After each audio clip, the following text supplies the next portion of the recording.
The man in black fled across the desert, and the gunslinger followed. Hi, this is Jonathan from Mr. Pearson Talks Books, and today we're going to talk about the book The Gunslinger by Stephen King. This is a book that has been on my 50 before 50 list. It's a book that I've been interested in trying to read for a number of years because I keep hearing great things about it. And so I thought I would give it a try. Now, I'm going to try to keep this as spoiler-free as I can because I know a lot of you may not have read the book yet, but sometimes when we get in these discussions, spoilers slip out. So you are warned. Please watch the video. I need the views. Anyway, so The Gunslinger is the story of a man named Roland, and when the story opens, he is tracking across this old, broken down world. And as he is chasing after this guy known as the Man in Black.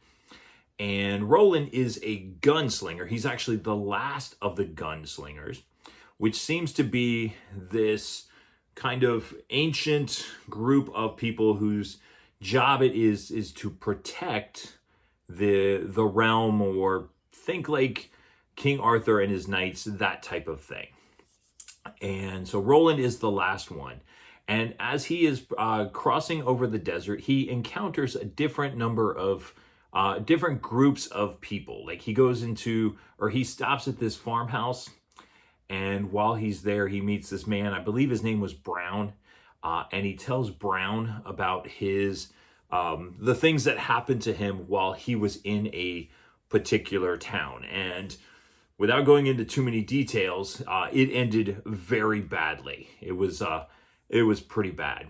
And then Roland continues to progress across the desert, chasing the Man in Black, and he meets a young man named Jake, who comes from another world known as New York City. And Jake tells him about his encounters with someone who seems to be the Man in Black as well. And so they continue on. Now, this story, it's not set in Earth, but there are elements of the world that are very Earth-like. So, for example, he goes into a bar, and they're playing the song Hey Jude by the Beatles.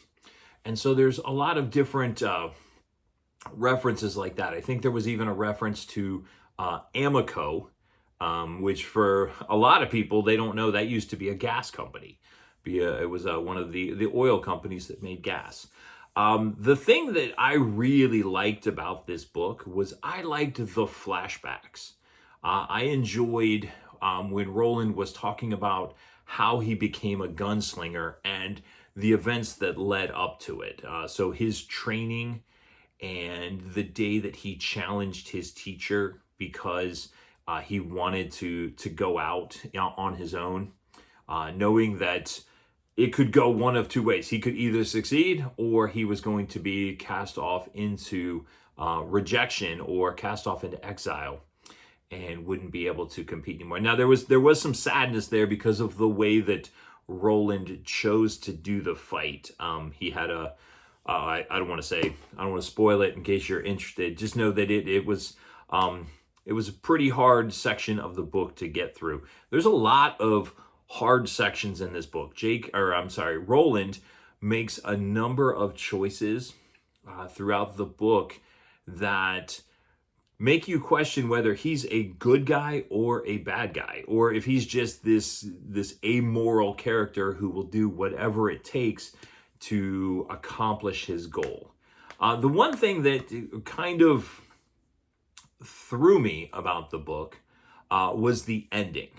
So I'm reading this and I'm expecting this ultimate showdown between Roland and the Man in Black, who we come to find out has been alive for a very long time. Like he's almost immortal, very similar to Roland because Roland's been around for a while. But the Man in Black has played a different role in Roland's life. Don't get that mixed up. He's been a part of Roland's life for a number of years. In fact, there was one instance with that, I don't think this is too much of a spoiler, where Roland's mother had an advisor, I think his name was Martin or something along those lines, and it was The Man in Black. And it reminded me a great deal of Wormtongue from, is it Wormtongue? Maybe I'm not thinking of the right name.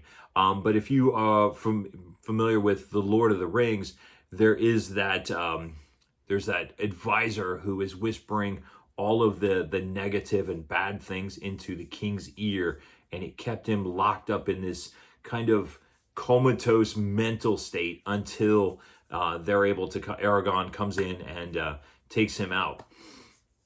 And so that kind of reminded me of that. But we get to the end, and we might be getting into spoiler territory. Roland finally encounters a Man in Black, and it's a little anticlimactic. Now, I realize this is the first book in a series, and this the Gunslinger was kind of put together from a number of different stories that Stephen King had written over the years that had been published separately. They were kind of compiled together, is my understanding. So maybe that's why the story seemed a little disjointed as I was reading it. But we get to the end, and like I said, it was a little anticlimactic. The ending, honestly, to me, didn't make a great deal of sense. And again, I know that there's more to the story. There's several other books in the series, and all of Stephen King's books are interconnected. I've seen videos that people have made on that. But I'm going to tell you, I'm left scratching my head as to why so many people think this book is amazing. It was good, but it wasn't one that I read and then wanted to jump right into the next book in the series. It's kind of one of those where I read it, I'm happy I read it, but I don't know if I want to continue with the series. So those are my thoughts on The Gunslinger by Stephen King. I've been on a little bit of a Stephen King kick here lately, and still have several more that I'm going to read. I think I have Firestarter, and I have Salem's Lot, and I have The Stand. All of those are on my 50 before 50 list, which when we get to the end, I'll put a link up there so you can see the other books that I have on that list. But I want to ask this question. Should I continue with the series? Is this a series that I absolutely need to read, or am I okay just reading the first one and calling it quits? Like I said, I know lots of people live and die by how great the Dark Tower series is, and maybe I'm just not one of those people. But if you've read the Dark Tower, if you've read the whole series, or if you've read the Gunslinger and you think that I should continue with the series, please leave that down in the comments. Let me know, because I'm open to reading more. But on my own, I don't know if I'm going to. It was just one of those that was good. I enjoyed it, but I don't really feel an urge to rush right out and read more of it. But yeah, let me know in the comments whether or not I should continue reading this, and if the first book is just kind of a one-off and the rest of the stories are amazing. Let me know your thoughts on The Dark Tower by Stephen King, or let me know another Stephen King book that you think I should read.